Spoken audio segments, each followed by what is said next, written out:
moving it on, speaking of Liberty Media and what they've done in their first year, of course, they took over from CVC last year and it sort of got completed at the start of this year with Bernie Eccleston being announced that he was deposed and Liberty Media getting straight to work. They appointed Ross Brawn as their motorsports director, and of course Sean Bratches as their marketing director, and then of course overseen by Chase Carey, who I guess takes over from that Bernie Eccleston type role, but he's got his little sub delegates there underneath him in Brawn and Bratches. And I guess at the start of the year when they announced that they would be doing the full takeover and everything, we didn't really expect them to do so much this year that they have done. In fact, we thought, they'd put the feelers out and try and look forward to next year as opposed to this year's for introduction of a lot of measures and things. But I go think back to the press conference that they had here at the Australian Grand Prix when Sean Bratches was speaking with Ross Brawn, and I remember Bratches' comment about they've identified a lot of low-hanging fruit, and our objective is to pick that fruit and exploit it as much as they can. And I guess they've really found a lot of it this year when it comes to increasing fan engagement trackside and making the paddock more open. They've done the whole F1 Live thing that they did in London earlier in the year. So they've really made a lot of those changes, of course, but then there's some changes that haven't really convinced a lot this year either, and I guess that's some of the more controversial stuff we should talk about now. Let's start off with 2021 and the engine framework. Yeah, I think really a lot of ambivalence there. We know that even before Liberty came on board, that was the big question mark, just the long-term future of Formula One, and Liberty straight off the bat, they put that at the forefront, something they wanted to address, even though they've got the more immediate implementations, which they've really ushered in quite, you could say the word organically. It hasn't felt rushed as such. They've really executed it quite efficiently, but when it comes down to the sport itself and the framework there, that's the one they've got to nail. And the reaction that we've had from end of October, when that first, I guess you could call it the draft of what it will look like, there was a lot of uproar, and yet the fact is there's another 12 months of negotiations to play out yet, and that'll require all the parties having their say. So I think it's pretty early with all of these people coming out and saying suddenly that they think Liberty's bad for the sport.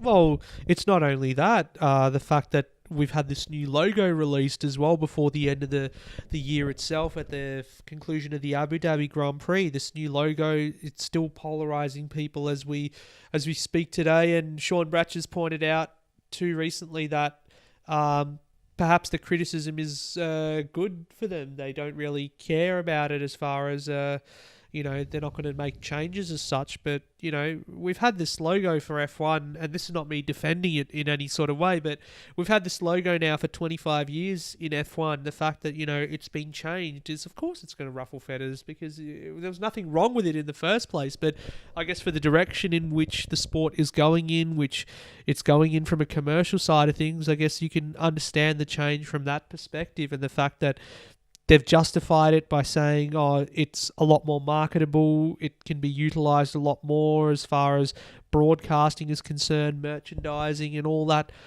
sort of marketing lingo, which, I guess a lot of racing fans probably don't really care so much about, but, you could say the sport itself, for its longevity and its health, is investigating all these options which previously they didn't really care about as far as Bernie Eccleston and CVC were concerned. Yeah, they were just the phrase that everyone would apply quite liberally, asset strippers. They would just see a pot of gold and take it shamelessly. And now Liberty, they're doing it in a way where people are happy to part with their hard-earned cash and getting a real return on that investment. Instead, constantly being evolved. It's not like they're just saying, this has been put in place, so we'll be happy with that. There's always something new each day. We wake up and half the time we're putting the the fans to Liberty, these proposals, and the other half is their own enterprise, and it really is a pleasant surprise. Well, we said at the start of the year when they announced that Braun and Bratches would be together with Carey. Braun, I guess, one of the most popular figures in the sport. It's hard to then criticize him because these are his decisions that he's making now. Ultimately, this is how he sees F1 to be. And Bratches, you could say, because he's got that expertise in marketing, he's got that background from ESPN, which in America, sports is like gospel there. So what they do with NFL and with the NBA, it's unparalleled. So F1 I guess it just needs to move on from the past and not forget about the past. Like, we've got such a rich history, the sport does, as far as its icons, its rivalries, its teams, its tracks, and all that is concerned, the fans. But it needs to evolve, and it needs to just keep evolving, because as much as people say that, as much as the argument's there that, F1's got no more road relevance now that Formula E is in town, Formula One is still a platform which should be used for innovating technology. Sure, on the engine side of things, it might not be 100% relevant to what Formula E does, but, hybrid cars are still going to be in existence. I mean, electric car technology is not fully, it's not fully up to scratch just yet. Just look at the range and the mileage that you get out of an electric car. They're not exactly the most practical things as yet. So it's very embryonic. You can see it's really probably only about 10% into its cycle. So hybrid cars are still the thing, and if Formula One is the only sport to do that now, with the mass exodus from from the WEC with LMP1, the hybrid cars no longer there. Formula One has every right to continue what they're doing. And I can understand from a manufacturer perspective that it's frustrating that they have to change their whole development path and everything, but they're not the ones who are struggling with cash. They're not the ones who are struggling with costs and all that. That's the smaller teams, not the manufacturers. Mercedes-Benz and Renault and Ferrari, they all have money, so that shouldn't be an issue. But again, they're in opposition to those regulations. Ferrari, once again, threatening to quit the sport, as they do on a yearly basis. Time on it at this point. You could say every season it's just a familiar tune. It is, but then you've got to ask yourself, why then are they coming in with Alfa Romeo? Why are they positioning Alfa Romeo? Is it just as a measure to gain political leverage in the sport, or do they envisage something grander for Alfa Romeo in the future? We talked about Red Bull and Aston Martin, perhaps Aston Martin taking over the team in the future to have their own factory team. What about an Alfa Romeo factory team out of Hinwil in Switzerland? It could yet happen. So, when you hear about that and the optimism that you get from it, it's good. Having more big brands coming in like an Aston Martin, Cosworth, Porsche, even as you've suggested as well. Any one of those VW, Audi group names, but. Yeah, there's still people who just seem to be in opposition, the naysayers, if you will, and it's just difficult to see whether, they're going to find some kind of optimism or not. The big question to ask is, what do they want from Formula One? We always hear about, we want to go back to bigger engines, we want to go back to V8s or V10s, and it needs to be loud and it needs to be exciting. We live in a world where consequences these days on the environment and all that, it's all too significant. So even if we did go back to that, it would just be, F1 would be seen as a leper or whatever, or put out as an outcast because it doesn't fit in with the rest of society, as you have to, unfortunately, as a trope these days do. Yeah, especially when you've got someone who's so safety and just worldly conscious as the FIA president there, and John Todd. That's his real. Who's been given another term, I guess, as well, for another 4 years. Yeah, you can just say that people seem to get a rise out of this concept of implementing every ideal measure, and in a utopia, you would just implement it off the bat, everything that anyone could possibly dream of. But you've got to be realistic here, and I guess to a degree, certain aspects can be utilised, but it has to move with the times just to have that relevance across the board, and really in the long run, when you see how it applies to real world and people are taking advantage of it, that in that long run, it's going to be beneficial. And the racing, if they can get that part right, as a coincidence, let alone linked into whatever the future framework will be, then that's just an added benefit. Well, in the end, I think if you have 20 or 22 of the best drivers on the grid, it wouldn't matter what they're racing in the end. It's all about, how the drivers go, how they get along and how they race, and also just putting on a show for spectators. And, you don't need a V10 engine to do that or whatever. I mean, yeah, it was a bit disappointing this year that we had less overtaking because of the change in regulations and everything. But at the same time, in those early races, it seemed like the results that we got were rewarding results. The fact that we had to do a bit of a grind to get to them in the end, but it sort of felt as if it was the right outcome. And the fact that, we heard the drivers working harder, like Lewis Hamilton out of breath on the radio. He couldn't hack it seemed. But whether this is the path that they continue on as far as, the aero is concerned, that remains to be seen. But from an engine perspective, I think there's no way of going back to the past. What they've said about the future is very exciting. To me, that is, to yourself as well, and to many others, we're sure. But then there's always those who will never be convinced about whether it's right.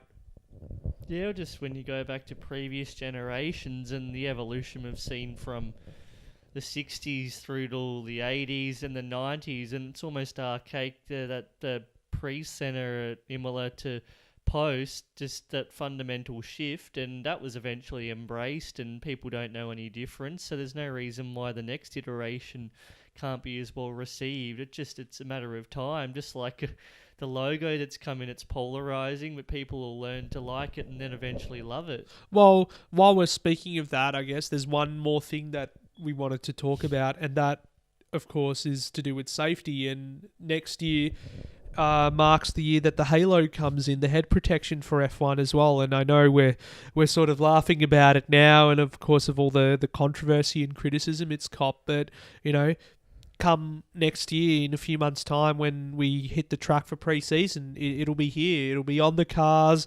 There's nothing more we can do about it, unfortunately, but I still strongly stand by the fact that it is not the best solution for head protection in the sport. There should be more time or resources put towards researching and finding something that would be a bit more appropriate. What happens if this causes issues rather than helps issues? Creates more problems rather than solve them. Oh, my concept would have been to integrate it organically with the 2021 regulations, so it's not shoehorned in. It's just a natural component of that car. It's just seamless, and we'll have had 3 seasons, even longer, since that first concept was revealed in the wake of Jules Bianchi's crash, which again, it's hard. Obviously, you've got to sympathise with what happened there, but it was hardly as though that was an on-track collision with a tractor, which you seldom see on a circuit. That was just a very freak accident. Exactly, and the way that's been the root cause of this, otherwise we wouldn't have been having this discussion in the first instance. So we're stuck with it for now, and again, it's probably a reminder of the previous ownership of Formula One, which haphazardly rushed through these regulations, and pretty rapidly you realise, this was the wrong pathway to take, and they'll be coming up with all sorts of excuses when they realise they've got to go back to the drawing board. Well, it's not just going back to the drawing board, it'll be when they realise what if an accident happens and the driver can't get out, they're stuck underneath the halo, or just ejector seat. That could be an option, but that takes up more weight, of course. And then they could just land on the circuit and get crushed by all the other cars. Well, I wasn't thinking that far ahead, actually. I was more so thinking about the extra weight that it adds also to the cars, and drivers already complaining about the fact that they might have to lose more weight to be able to drive these cars. So it gets to the point where we want the sport to be as much about the organic bit of flesh and bone that sits in between the car than the machine itself. And I guess that's the balance we've got to find. Yes, I guess now that they've gone down this path of pursuing head protection and safety, it's hard to just do a U-turn on it, but it just could have been done a whole lot better, so we wouldn't have to be discussing it now the way we are, because in the end, someone's going to lose out of this, and that's unfortunate. Whether someone has an accident and there's a negative consequence of having the halo there, but then conversely, it could end up saving someone's life next year on track, and it'll be hailed as a hero. So yeah, it's a double-edged sword, but we just have to wait and see what happens with it. But still, it could have been done a lot better. Yeah, I think people will vote with their feet regardless, and time will tell if there's a better solution which can be implemented for the hopefully the medium to longer term, if not if not next season. Once we realise that it's not to be in Formula One, it just doesn't really have a long-term place on the grid. Yeah, well, whatever they pursue, I quite like your idea of introducing it organically in 2021, whatever solution that may be, but there's still plenty of time until then, as you know. But join us for one last little session on the other side of this, and we'll talk some other motorsport as well to cap off the year that has been 2017.